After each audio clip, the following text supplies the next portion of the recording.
नमस्कार दोस्तों, आज की हमारी इस वीडियो में हम आपको सीता माता की बहुत सुंदर नितनेम की कहानी सुनाने वाले हैं।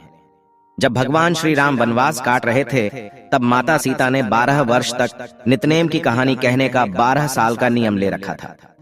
राम आए, लक्ष्मण आए, देश के पुजारी आए, नितनेम का नेम लाए, राम बैठो, राम रसोई जी में, राम माखन मिश्री खाओ, राम दूध पताशा पियो, राम सूद के फल का मीठू, राम शाल दुशाला ओढ़े, राम जब बोलो जब, राम राम राम सवारी, सबके काम खाली घर भंडार भरेंगे, सबका बेड़ा पार करेंगे, जय श्री राम जय जय राम। ये कहानी सीता माता रोज कहती थी और श्री राम इसे सुना करते थे। एक दिन श्री राम को लक्ष्मण जी के साथ किसी काम से बाहर जाना पड़ा तो सीता माता बोली, भगवान मेरे 12 वर्ष का नितनेम का नियम है, अगर आप बाहर जाएंगे तो मैं अपनी कहानी किसे सुनाऊंगी। श्री राम ने कहा, तुम कुएं की पाल पर जाकर बैठ जाना और वहां पर जो औरतें पानी भरने आएंगी उन्हें अपनी कहानी सुना देना। सीता माता कुएं की पाल पर जाकर बैठ गई।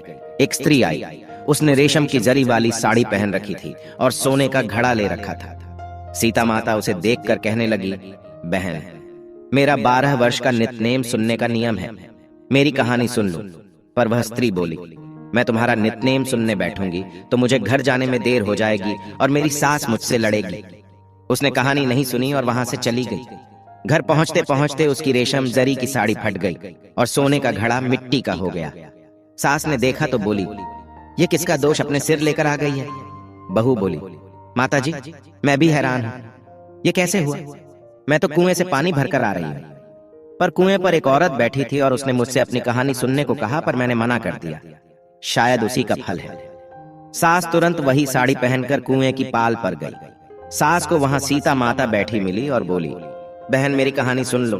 सास बोली, एक बार छोड़, मैं तो 4 बार तेरी कहानी सुनूंगी। सीता माता बड़ी प्रसन्न हुई और कहानी कहने लगी।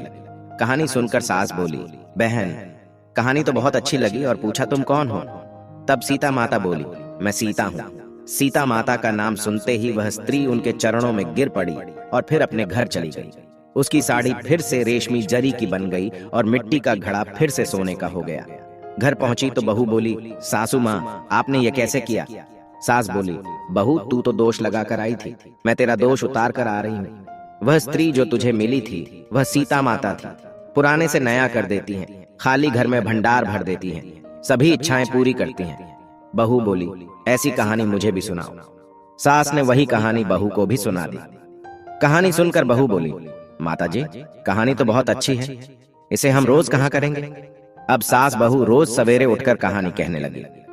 एक दिन उनके घर पड़ोस की एक औरत आई और बोली, सुबह उठकर हम सीता माता की नितनेम की कहानी कहते हैं। पड़ोसन बोली, यह कहानी मुझे भी सुना दो। कहानी सुनकर पड़ोसन बोली, अब यह सीता माता की नितनेम की कहानी मैं भी रोज सुनूंगी। कहानी कहने से सीता माता ने पड़ोसन के भंडार भी भर दिए। हे सीता माता, जैसे उनके भंडार भरे। इस कहानी को कहते, सुनते और हुंकार भरते, सभी के भंडार भरना। जय मां सीता।